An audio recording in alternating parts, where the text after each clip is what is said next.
Meus irmãos e irmãs, no Evangelho de hoje, Jesus é advertido a ir embora. O mais interessante é que ele é advertido por aqueles que se comportam no Evangelho como seus inimigos.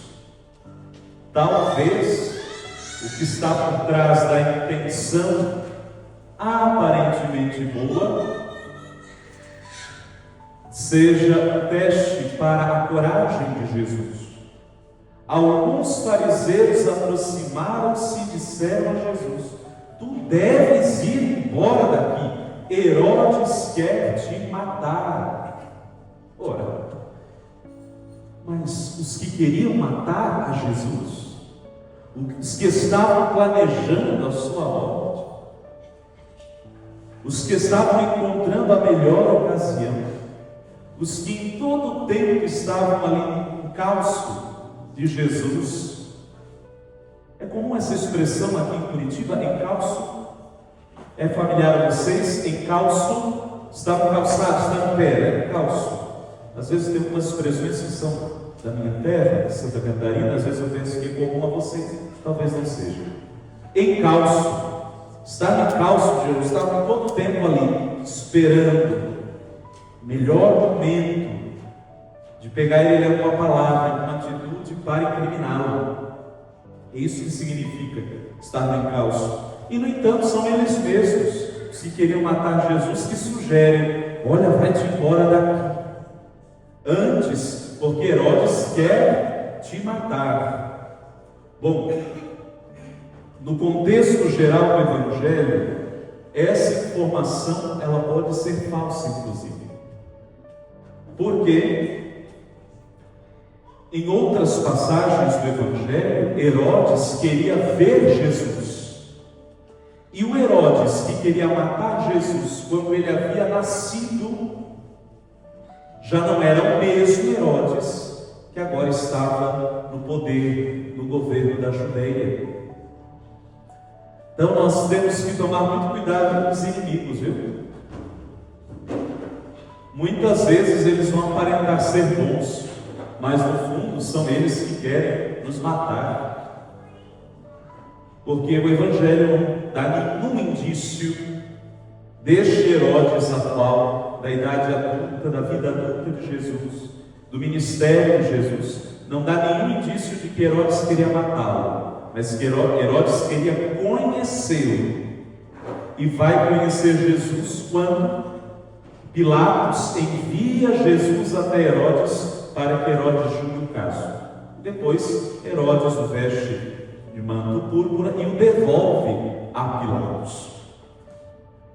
Muito bem, tendo presente isso, como introdução à nossa meditação da nossa quarta noite da novena, o que talvez os fariseus queiram é testar a coragem de Jesus. E como temos acompanhado ao longo dessas quintas-feiras, o anjo Gabriel é o anjo da coragem, é o anjo do encorajamento.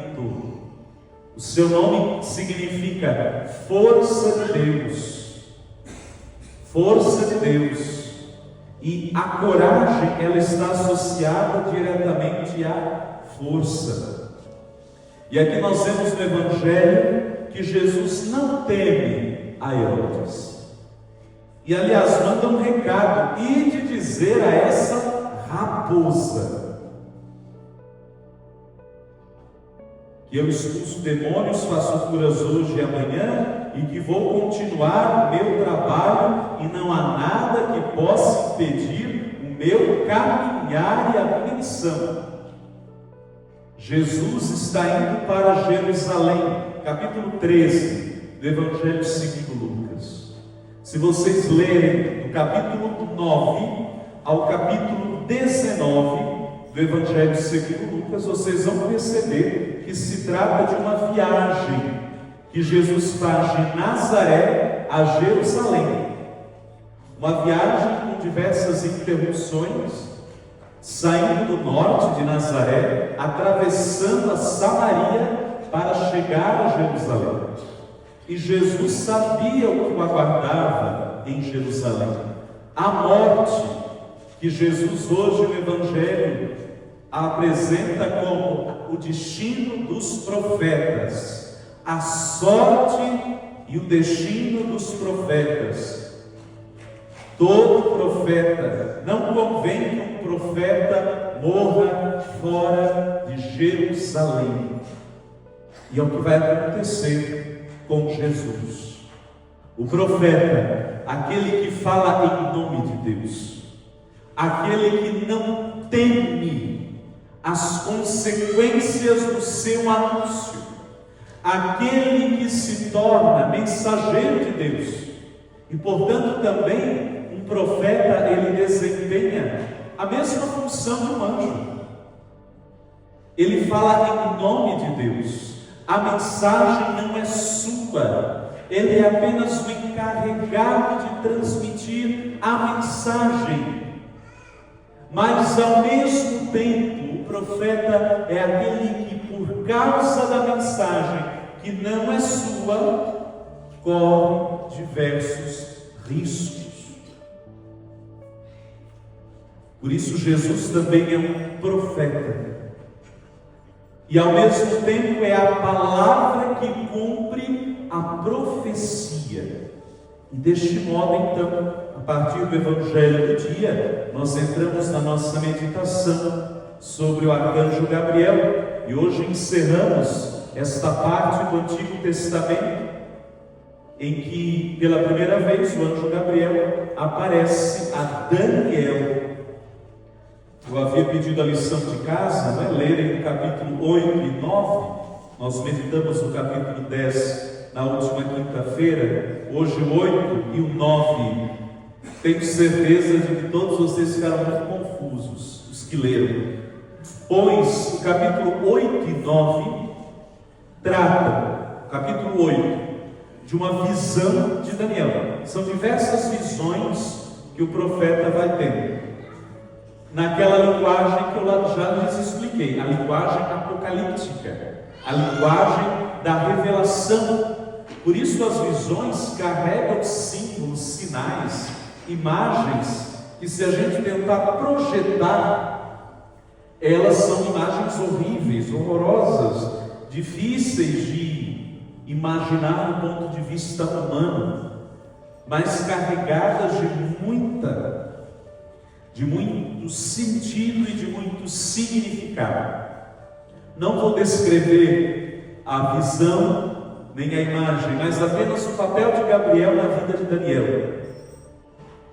Na última quinta-feira nós vimos que ao aparecer a Daniel, o anjo Gabriel o encoraja, o levanta. Daniel que desmaia na presença de Gabriel, é aquele que toca Daniel e o encoraja e o levanta.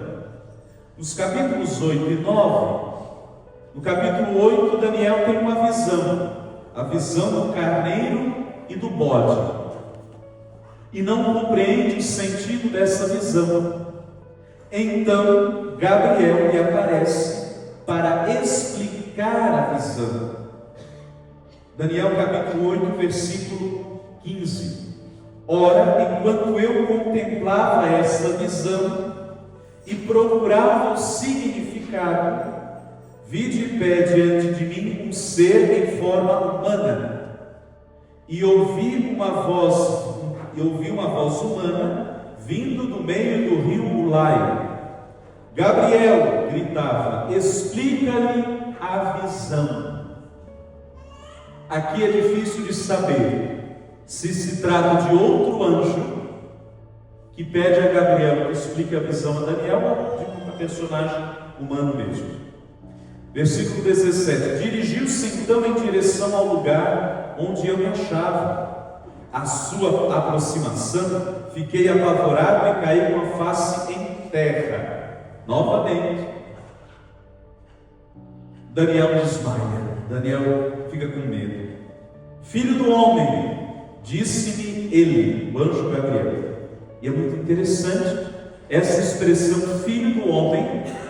Depois Jesus a repetirá diversas vezes no Evangelho para falar acerca de si mesmo, sobretudo no Evangelho segundo Marcos. No Evangelho segundo Marcos, Jesus esconde a sua identidade divina, a tal ponto que os demônios querem revelar que ele é filho de Deus, e Jesus manda que os demônios se calem, a tal ponto que Pedro revela que Jesus é o filho de Deus, e Jesus repreende a Pedro dizendo para ele ficar quieto e não contar isso a ninguém. E só no final do Evangelho de Marcos, o soldado romano diante da cruz é que vai dizer: este verdadeiramente é o Filho de Deus. E enquanto Jesus não permite que a sua identidade divina e messiânica seja revelada antes da hora, ele usa a expressão filho do homem. E de onde Jesus toma essa expressão? Justamente daqui, do livro de Daniel, e do modo como Gabriel chama Daniel. E nós vemos o modo como Gabriel trata Daniel. Na quinta-feira passada, chamava Daniel de filho da predileção, filho predileto de Deus, filho escolhido de Deus. E hoje chama Daniel de filho do homem, a mesma expressão que Jesus vai usar para falar acerca de si mesmo. Inclusive, em uma das passagens, Jesus vai dizer: e vós vereis o céu aberto. Jesus vai dizer a Filipe, que o viu debaixo da figueira. Filipe, que era muito desconfiado, ele vai dizer: e vós vereis o céu aberto, e os anjos subindo e descendo sobre o Filho do Homem. Então é uma expressão conhecida dos próprios anjos, e aqui já há uma menção implícita e uma revelação escondida acerca da identidade de Jesus. Ou seja, a encarnação do Verbo, que nós estamos celebrando neste ano santo jubilar, 2025 anos da encarnação de Jesus, quando ele assumiu a forma humana, quando ele se tornou homem e veio ao mundo habitar entre nós. O Verbo se fez carne, era algo do qual os anjos já tinham conhecimento do céu, e do qual Gabriel era o principal responsável enquanto mensageiro. Porque o que Gabriel vai ajudar Daniel no discernimento da visão é acerca da vinda do Messias no final dos tempos.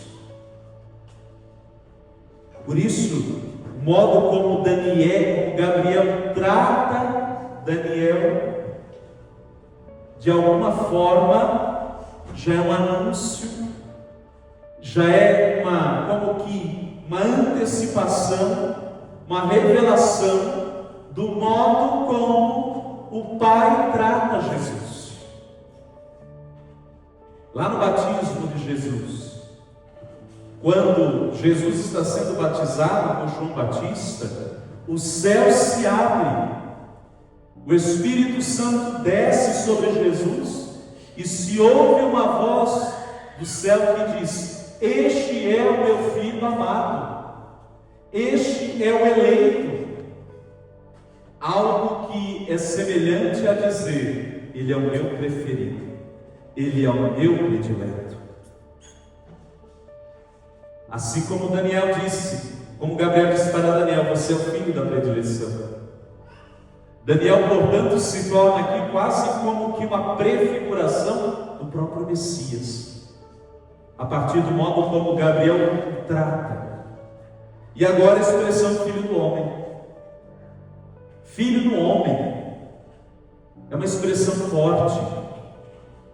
Significa dizer alguém que nasceu nesta terra, alguém que tem origem humana, alguém que é humano. E todos nós temos essa mesma origem humana, mas ao mesmo tempo divina, porque nascemos por iniciativa, vontade e bondade de Deus. Se existimos, se somos filhos do homem, de um homem e de uma mulher, é por obra, graça, iniciativa, bênção e bondade de Deus. Então, essa expressão filho do homem, a qual Gabriel se dirige a Daniel, está algo muito forte, algo que devemos todos os dias lutar para não perder: a nossa humanidade. É o que Gabriel, com essa expressão, está ensinando a Daniel. Filho do homem, compreende bem que essa visão simboliza o tempo final. Enquanto falava comigo, desmaiei com o rosto em terra, mas ele tocou-me e me fez ficar de pé. Isso já vimos na quinta-feira passada. Eis, disse o anjo, vou revelar-te o que acontecerá nos últimos tempos, porque isso diz respeito ao tempo final. E aí então, o anjo Gabriel começa a descrever a visão que Daniel teve. Os anjos na história da salvação, enquanto mensageiros de Deus, não apenas trazem uma mensagem, mas ajudam os homens a compreendê-la, porque em nossa humanidade há um limite para compreender as realidades divinas e sobrenaturais, há um limite para compreender o modo como Deus age. Por isso os anjos vêm em nosso auxílio, vêm em nosso socorro. Eles são não apenas os depositários e os anunciadores da mensagem, mas também são intérpretes da mensagem. Eles nos ajudam a compreender o plano de Deus. Isso vai ficar mais claro quando, a partir das próximas quintas-feiras, nós entrarmos no Novo Testamento e perceber o modo como Gabriel vai ajudar Zacarias a compreender a natividade de João Batista, e como Gabriel vai ajudar Maria a compreender o mistério da encarnação do Verbo, da encarnação de Cristo em seu ventre. E o segundo episódio, no capítulo 9, é quando Daniel está em oração. O capítulo 9, do versículo 4 até o versículo 19, vale a pena ler em casa. Daniel 9, do versículo 4 ao versículo 19, é uma longa oração penitencial que Daniel faz, a partir da realidade que ele e o seu povo estão vivendo. É a oração das 70 semanas. A partir também de todas as revelações que Daniel teve, ele começa a fazer um cálculo para ver quando toda a opressão e injustiça que ele e seu povo estavam vivendo chegaria ao fim. E ao final da oração, versículo 20, eu falava ainda, pedi, confessando o meu pecado e o de meu povo de Israel, depositando aos pés do Senhor, meu Deus, minha súplica pelo seu monte santo. Não havia terminado essa prece, quando se aproximou de mim em um relance, era a hora da oblação da noite, Gabriel, o ser que eu havia visto antes em visão. Quando nós oramos, nós não apenas nos colocamos na presença de Deus, mas o céu assiste a nossa oração. Não apenas do ponto de vista de alguém que contempla, mas do ponto de vista de alguém que auxilia. O duplo significado da palavra assistir: aquele que vê e aquele que dá assistência, aquele que traz o auxílio. Quando nós oramos, nós nunca estamos sozinhos. Quando nós nos dirigimos a Deus, todo o céu é convocado junto. É o que a Igreja Católica ensina como a comunhão dos santos. Nós muitas vezes tratamos a realidade humana e divina de maneira muito separada e compartimentada. Aqui a terra, lá é o céu. Nós estamos aqui, Deus está lá no alto. Mas, na verdade, com as suas nuances e características próprias, sem confundir, se trata de uma única e mesma realidade. Nós somos corpo e alma. Os anjos são seres espirituais. No céu, Cristo, que se fez carne e habitou no meio de nós, levou a nossa humanidade para junto do trono de Deus. Não há mais separação e divisão.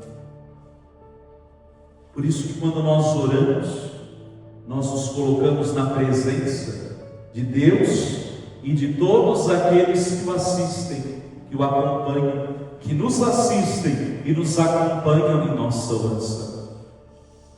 Por isso, no dia do anjo da guarda, eu nos dizia da necessidade que temos de rezar ao nosso anjo da guarda, porque ele está conosco todo o tempo. Todo o tempo, toda circunstância. Por mais que desconheçamos seu nome e sua identidade, ele está conosco todo o tempo. O céu está conosco. A palavra deixa claro isso. Daniel estava orando e o anjo Gabriel assistiu em sua oração e se manifestou a ele em oração. Por mais que o anjo não venha se manifestar a nós em oração, e eu peço que a mim não se manifeste, pelo menos, porque eu ia desmaiar que nem Daniel. Mas nós precisamos saber de que quando nós oramos, também os anjos estão conosco. Quando Jesus orou e suou sangue no Horto das Oliveiras, sozinho, abandonado por Pedro, Tiago e João, seus discípulos mais íntimos, mais próximos, que ele chamou para vigiar com ele, para orar com ele, para lhe fazer companhia. Os três dormiram, não aguentaram aquela hora de vigília, e o céu envia um anjo para consolar Jesus. Como é abundante, do início ao fim da Sagrada Escritura, a presença dos santos anjos. Que realidade maravilhosa, saber que nunca estamos sozinhos e que o nosso Deus é um Deus de comunhão. Por isso, não havia terminado essa prece quando se aproximou de mim em um relance. Era a hora da oração da noite, era a hora da oração no final da tarde. Gabriel, o ser que eu havia visto antes em visão, deu-me para meu conhecimento as seguintes explicações: Daniel, vim aqui agora para te informar. Apenas havias iniciado a tua oração e uma palavra foi pronunciada: eu venho desvelá-la a ti, porque és um homem de predileção. Novamente, mesma expressão. Presta, pois, atenção a este oráculo e compreende bem a sua revelação. E então, novamente, Gabriel começa a explicar o que significam aquelas 70 semanas. Na oração, nós descobrimos que nós somos amados por Deus. Nós descobrimos que somos homens e mulheres de predileção. Na oração, o Senhor envia os seus anjos a nosso favor e a nosso dispor. Eles estão a nosso dispor. Não nos esqueçamos disso. O Senhor, vendo a nossa fraqueza, envia-nos os anjos para nos dar força, consolo, amparo. E por meio da oração nós descobrimos essas duas realidades. Somos amados por Deus, prediletos. Todo aquele que ora se torna um predileto. Todo aquele que ora se torna alguém que Deus olha com mais atenção. Alguém poderia pensar, mas Deus não seria injusto se Ele olha com mais atenção para uns do que para outros? Não, Deus é Pai. Deus é Pai. E como todo pai, como toda mãe também, a quem a mãe e o pai precisam gastar mais tempo, energia, disposição e dar mais atenção? Aos filhos que dão mais trabalho, aos filhos que incomodam mais. Esses são aqueles que oram. Os filhos que dão mais trabalho para o pai, para Deus que é nosso Pai, são aqueles que oram, porque por meio da oração nós reconhecemos que somos filhos dependentes de Deus. E por isso a esses Deus olha com mais predileção, com mais carinho, com mais atenção, porque estes estão todo o tempo ali incomodando a Deus, se colocando na presença de Deus, buscando o Senhor, clamando o Senhor. Quanto mais fracos nos sentirmos, quanto mais desorientados nós estivermos, tanto mais devemos orar. Por meio da oração, nós descobrimos que somos prediletos por Deus, nós descobrimos a nossa humanidade, nós descobrimos que somos fracos, mas que Deus envia a sua força, seja por meio dos santos anjos, seja por meio, sobretudo, do seu Espírito Santo. E a oração, por meio da qual nós nos prostramos na presença de Deus, é aquela que nos dá força para nos colocar de pé, para enfrentar a Jerusalém, que é inevitável em nossa vida. Para onde caminhamos? Para Jerusalém. Quem é cristão está caminhando para Jerusalém. Não Jerusalém território, a Jerusalém do alto, a Jerusalém que o apóstolo Paulo vai dizer aos Gálatas, nossa mãe celestial, está caminhando para a glória do céu. Mas para entrar nessa Jerusalém, terá que experimentar a mesma dor, a mesma cruz, e o sacrifício que Jesus experimentou, Ele que foi crucificado e morto a poucos metros fora de Jerusalém. Ele que hoje no Evangelho previu como haveria de ser a sua entrada em Jerusalém. Bendito aquele que vem em nome do Senhor. Era como a multidão aclamava quando ele entrou em Jerusalém, com ramos de oliveira nas mãos, que nós celebramos no domingo de Ramos. Mas assim, ele entrou glorioso na Jerusalém terrena, mas saiu expulso aos gritos de crucifica-o, e foi crucificado fora de Jerusalém, para nos mostrar o caminho, a cruz, a dor, o sacrifício que nos aguarda por sermos cristãos, sobretudo quando esse nosso testemunho de vida é profético, sobretudo quando esse testemunho de vida se opõe ao sistema, às ideologias, às modas do nosso tempo. O cristão, verdadeiramente, é alguém fora de moda. Não porque é ultrapassado, não porque é apegado ao passado, mas é porque é alguém que já descobriu dentro de si o germe da eternidade e não deseja viver mais alguém que está apegado a esta terra. Como o próprio Jesus vai dizer: vocês não são deste mundo. Vocês não são deste mundo.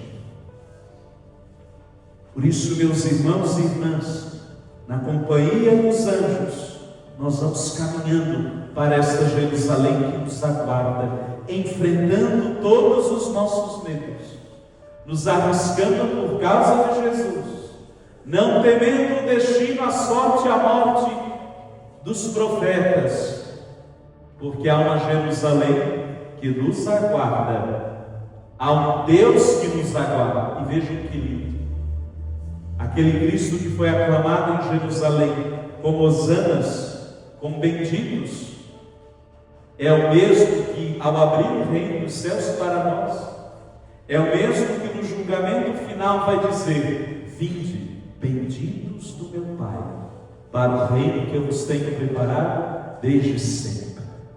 Nós que a cada Santa Missa, antes da consagração do pão e do vinho, aclamamos, por meio do canto do santo: bendito que vem em nome do Senhor, hosana nas alturas.